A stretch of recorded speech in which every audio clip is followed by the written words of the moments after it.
Hello friends, गुरी web developer channel में आपका स्वागत है। आज हम बात करने वाले हैं जावास्क्रिप्ट के ऐड इवेंट लिसनर की। चलिए विजुअल स्टूडियो कोड में चलते हैं। ऐड इवेंट लिसनर, जैसे कि आपको नाम से पता चल ही गया होगा कि ये ऐड करेगा इवेंट को और लिसन करेगा। जैसे कि अपनों ने पिछले वीडियो में इवेंट्स के बारे में पढ़ा था कि डू में किस प्रकार के इवेंट होते हैं और किस प्रकार इनको यूज़ करते हैं, तो उसी के लिए थोड़ा एडवांस लेवल पर इवेंट लिसनर आता है। जैसे कि अपनों ने पिछली वीडियो में यूज़ किया था on click on mouse enter, तो उसको अपने को एलिमेंट के अंदर ही लिखना होता था। अगर अपने उसको स्क्रिप्ट के अंदर लिखना चाहते हैं तो उसके लिए थोड़ा मेथड अलग रहता है। तो इसी चीज़ को इजी करने के लिए ऐड इवेंट लिसनर आते हैं कि अपने को मान लो ये H1 के ऑन क्लिक पर इसका कलर चेंज करवाना है, तो अपने को यहाँ लिखने की अब जरूरत नहीं है, क्योंकि इसके पास एक आईडी है। अपने स्क्रिप्ट में इसको टारगेट करके इवेंट लिसनर लगा सकते हैं। तो वो कैसे लगाएंगे? तो सबसे पहले मैं लिखता हूँ document dot gate element by ID, और इसकी आईडी को मैं गेट कर लेता हूँ डेमो। ये हमारे पास आ चुका है। अपने कह सकते हैं कि H1 मेरे पास स्क्रिप्ट में आ चुका है। इसको अब ऐड इवेंट लिसनर लगाना है, तो यहाँ डॉट लिखूँगा ऐड इवेंट लिसनर, उसके बाद ब्रैकेट बंद।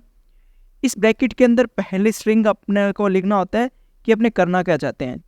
अपने on click mouse enter leave कौन सा इवेंट लिसनर लगा सकते हैं। अपने पास देखिए लिस्ट भी आ रही है, तो मैं यहाँ ऑन नहीं लिखूंगा, उसके आगे की चीज़ लिखूंगा। तो यहाँ जैसे क्लिक पे लगाना है तो मैं क्लिक लिख देता हूँ, कोमा। उसके बाद आपको एक फंक्शन बना देना है। अपने डायरेक्ट फंक्शन यहाँ भी बना सकते हैं और किसी फंक्शन को कॉल भी करा सकते हैं। यहाँ एक फंक्शन लिखना है, यहाँ एक फंक्शन बना सकते हैं, और इसके बाहर भी एक फंक्शन बना के डायरेक्ट कॉल करवा सकते हैं। तो मैं यहाँ एक फंक्शन लिख रहा हूँ, और इसके अंदर मेरे को क्या करना है, ये जो document dot gate element by है इसको वापस गेट करना है। तो मैं यहीं से कॉपी करके इसको लिख देता हूँ डॉट स्टाइल डॉट कलर, अपने इसका कलर लिख देते हैं ग्रीन। तो अब अपने चेक करते हैं कि इवेंट लिसनर इस पर अप्लाई हो गया कि नहीं। देखिए जैसे मैं क्लिक करता हूँ तो ये वर्किंग में है। मैं रिफ्रेश करता हूँ, वापस क्लिक करता हूँ तो ये वर्क कर रहा है। इसी प्रकार अगर माउस ओवर पे लगाना है तो यहाँ क्लिक की जगह लिख दूंगा माउस ओवर। देखिए वर्क कर रहा है। जैसे माउस ओवर करता हूँ तो ये वर्क कर रहा है। ये है इवेंट लिसनर लगाना। अगर ये अपनों ने यहाँ एक फंक्शन बनाया, इसको फैट एरो भी बना सकते हैं, तो इसको मैं फैट एरो बनाने के लिए मैं क्या करूँगा, इसको हटा दूंगा और यहाँ फैट एरो लगा दूंगा, तो भी ये क्या करेगा, वर्किंग में रहेगा। ये देखिए वर्क कर रहा है। वापस रिफ्रेश करके दिखा देता हूँ। तो अपनों ने इस पर ऑन क्लिक और माउस ओवर का इफेक्ट लगा दिया, इवेंट लिसनर लगा दिया। किस प्रकार लगाते हैं, ऐड इवेंट लिसनर किस पे लगाना है, उसको गेट करना है, ऐड इवेंट लिसनर लिखना है। इसके ब्रैकेट्स में सबसे पहले कौन सा इवेंट लगाना चाहते हो वो स्ट्रिंग में लिख देना है, कॉमा लगा के एक फंक्शन दे देना है। अब यहाँ मैंने फैट एरो फंक्शन और एक अनोनिमस फंक्शन बनाया था, तो मैं यहाँ एक फंक्शन बाहर बनाकर उसको मैं क्या करूँगा, मैं यहाँ एक फंक्शन बना तो उसको कॉल करवा दूंगा। तो यहाँ मैं एक फंक्शन बना लेता हूँ जल्दी से। मैं लिखता हूँ फंक्शन का नाम लिख देता हूँ चेंज, और अब अपने इसको कॉल करनी है। इस फंक्शन को कॉल कहाँ से करनी है, यहाँ से। तो मैं यहाँ इसका नाम दे सकता हूँ चेंज। तो जब इसको कॉल करने के लिए नाम दोगे तो उसके आगे ब्रैकेट नहीं लगाओगे, सिर्फ नाम देना आपको, ये कॉल अपने आप कर देगा। अब देखिए फिर भी ये वर्किंग में, देखिए इस प्रकार अपने इसको कॉल करवा सकते हैं। ये था ऐड इवेंट लिसनर लगाना। अब एक और बटन बनाता हूँ जिससे मैं ऐड इवेंट लिसनर को रिमूव भी कर सकता हूँ। तो यहाँ एक बटन बना लेता हूँ, बटन पे मैं क्लिक लिख देता हूँ क्लिक, और इसको भी मैं एक आईडी दे देता हूँ जिससे मैं गेट कर लूँगा demo1, इसको आईडी दे देता हूँ। यहाँ एक फंक्शन बनाऊँगा, नहीं तो मैं यहाँ आईडी लिखने की जरूरत नहीं, मैं यहाँ ऑन क्लिक पे एक फंक्शन कॉल करूँगा। ऑन क्लिक मैं यहाँ लिखता हूँ rm ऐड इतना ही लिख देता हूँ, चलो ठीक है। और इसके आगे इसको कॉल भी करवा देते हैं। यहाँ एक फंक्शन डिफाइन भी कर देते हैं इसके लिए। मैं यहाँ लिख देता हूँ फंक्शन rm ऐड।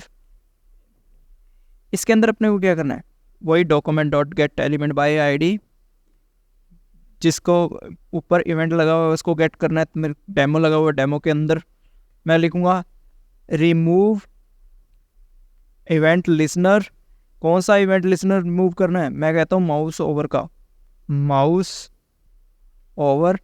और कौन से फंक्शन के लिए रिमूव करना है वो लिख देना। सेम चीज़ लिखनी है जो अपनों ने नीचे लिख रखी है, बट अपने को ऐड की जगह रिमूव कर देना है। अब देखिए इस पर वर्क कर रहा है, जैसे मैं इस पर क्लिक करता हूँ ये वर्क कर रहा है। तो मैं यहाँ एक और चीज़ करता हूँ, जितनी बार इसके ऊपर होवर कर रहा हूँ तो मैं एक कंसोल भी इसके अंदर लगा देता हूँ, ताकि मेरे को पता चले कि ये मल्टी टाइम ओवर हो रहा है। मैं ये कॉल कर लेता हूँ, अब चेक करता हूँ तो देखिए कॉल हो रहा है, इधर काउंटिंग भी चल रही है जितनी बार मैं इसके ऊपर होवर कर रहा हूँ। मैं यहाँ क्लिक कर देता हूँ, अब मैं इसके ऊपर करता हूँ, अब देखिए कोई इफेक्ट नहीं कर रहा। मैं रिफ्रेश करता हूँ और मैं सीधा आके पहले इसको स्टॉप कर देता हूँ। स्टॉप कर दिया इसे, अब देखिए कलर भी चेंज नहीं हो रहा। अब रिफ्रेश करके वापस इस पे आऊँगा तो ये कलर भी चेंज कर रहा है और काउंटिंग भी बढ़ रही है। यहाँ से मैं इवेंट लिसनर को रिमूव कर सकता हूँ। इस प्रकार आप इवेंट लिसनर को रिमूव कर सकते हो, ऐड कर सकते हो। आपको यहाँ टैग के अंदर जो उन्होंने एलिमेंट बना रखे हैं, यहाँ ऐड इवेंट लिसनर का यूज़ करते हो तो कोई भी इवेंट लगाने की ज़रूरत नहीं है। फिलहाल मैंने बटन पे इसलिए लगाया कि मेरे को और इवेंट लिसनर एक और यूज़ करना होता और वो थोड़ा सा कोड समझने में डिफ़िकल्ट रहता। तो मैंने इसको इजीली वे में बनाने के लिए मैंने क्या किया, एक डायरेक्टली फंक्शन को कॉल कर दिया जो रिमूव कर रहा है ऐड इवेंट लिसनर को, ये रहा। और ऊपर वाले डेमो का H1 टैग है जो, उस पर मैंने जो ऐड इवेंट लिसनर लगाया है वो ये रहा।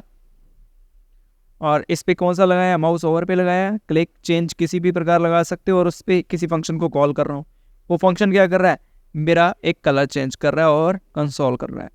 ये फंक्शन डायरेक्ट मैं यहाँ भी लिख सकता हूँ कुछ इस प्रकार। मैं इसको कट करता हूँ यहाँ से, यहाँ भी लिख सकता हूँ और तब मेरे को यहाँ फंक्शन का नाम नहीं देना, बिना नाम का फंक्शन देना है। और अभी भी ये वर्किंग में रहेगा, देखिए अभी भी वर्क कर रहे हैं। यही था ये ऐड इवेंट लिसनर। मिलते हैं नेक्स्ट वीडियो में, बाय बाय।